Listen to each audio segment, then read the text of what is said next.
We're excited to welcome Father Chris Collins into the living room to talk about his book on Pope Benedict XVI. Thanks so much for being with us. It's a privilege. Thanks for having me. Oh, it's about time you made it to our show. Amen. I mean, you've been on everything else. You're doing the rounds. I mean, you didn't like us? Saving the best for last, obviously. Yeah. Well, there you go. There you go. You could stay on the show now. All right, good. Thank you. Thinking of kicking you off, actually. Right. The title of your book is Word Made Love, led us to the idea that our approach is Christ-centered reading of the writings of our Pope Emeritus Benedict.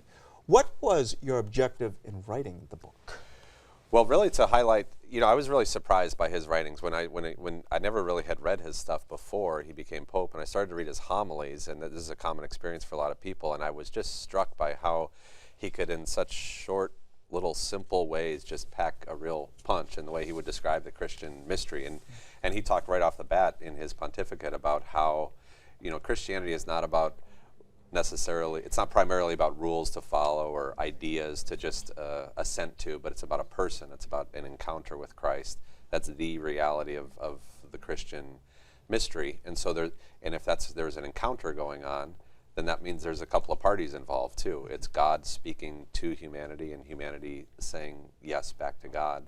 And that really gets summed up in the person of Christ. So it is right to say that he has a really very Christocentric way of articulating the faith and the tradition. So Now, I'm sure you heard my confession. I did. At the beginning of the show. I haven't had the chance to read the book yet, but You're I'm absolved. going to. But I did. I will admit I flipped through it. Okay, all right. And I did notice that you take special note of the fact that Pope Benedict has both a simplicity in his presentation and also a great profundity. Could you share what you mean by that with our viewers? Well, I would just be repeatedly kind of staggered by some of the ways that he would put things. Like he would say something like along the way, the Christian God has a heart of flesh. So that speaks to, for example, all the difficulty that we have in a very pluralistic age when we're aware of all kinds of different approaches to God and so on. But he highlights in one little phrase what's distinct about the Christian mystery is that God became a person and has a heart of flesh. And then that immediately draws us in. I know what that's like to have a heart of flesh. I know what that's like to have my heart joyful or wounded in sorrow or loss and so on. And then God has that too. And so, just in one little phrase, for example, like this, or he would say something like, God knows that we are sometimes afraid of him, and we have reason to be afraid because we mess a lot of things up in our lives. God knows that we're afraid, and that's why he comes to us as a defenseless baby. Sure. Things like this that he would articulate just struck me again and again.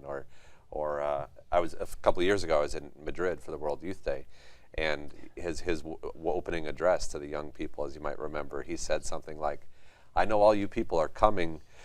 You young people, you're searching. You're searching for love and meaning and so on and truth in your lives." And he says, "Well, you know what? God is also searching.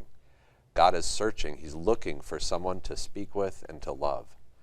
And just putting things in that way, that God himself has, in a sense, a sort of vulnerability where he's looking for somebody, for me, for you, to be able to speak with and to love, and he's waiting. He's not going to force himself on us. But so these very kind of tender and simple but very profound ways of articulating the heart of what our faith is. It just struck me again and again and again.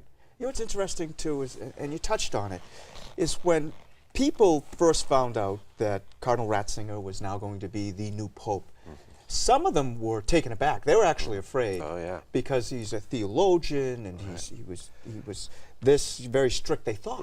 Right. In terms, and he is, Yeah. to the magisterium of the church. Right. But he surprised so many people. And Right.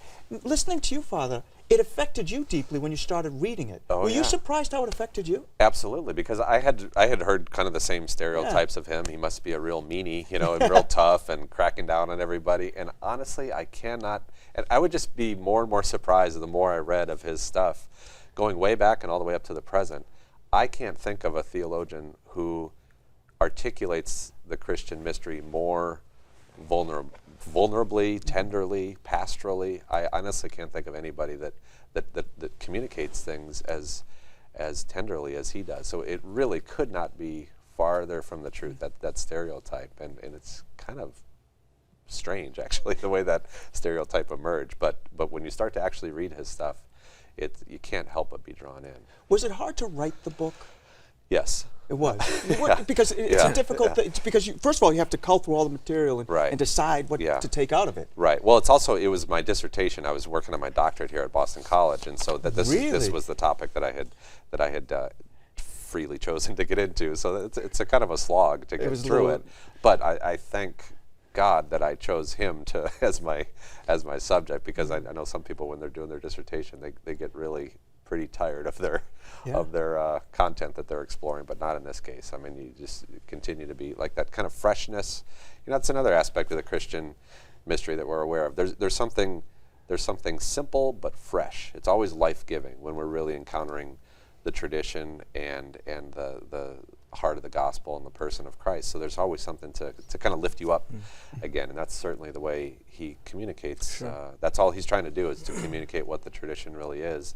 As he said before, I'm not trying to do anything of my own. I'm just trying to uncover what's already been given in the tradition that's given life to the church, and it will continue to give life to the church in new ways and in new settings too. A reflection and a question. When I was a student in Rome, just to affirm what you were saying, I remember seeing this little guy walking across St. Peter's Square, and I said, how could that guy be as tough as they say he is? Right. But my final question is, you've been on the TV Mass, you celebrate the TV Mass, you've been on Clear Voice, you've been on Going My Way, and now you've been on This Is the Day. Right. What's been your favorite experience at Catholic TV? This very moment. I knew it! Right. And I'm especially grateful I don't have to sing. Well, we're glad. This is a great gift for everybody, because I think. Father Hickey is here and wants to come on and talk to you, saying this is your favorite experience. Right. Where can people find out more about the book? Liturgical Press is the one that published it, and also the Apostleship of Prayer. It's a Jesuit apostolate that I'm a part of, and they have some discounted copies available on there, apostleshipofprayer.org. But either way, you could, or my dad's basement too. My folks have plenty of copies available there. So. Well, thank you so much for being with us today, Father.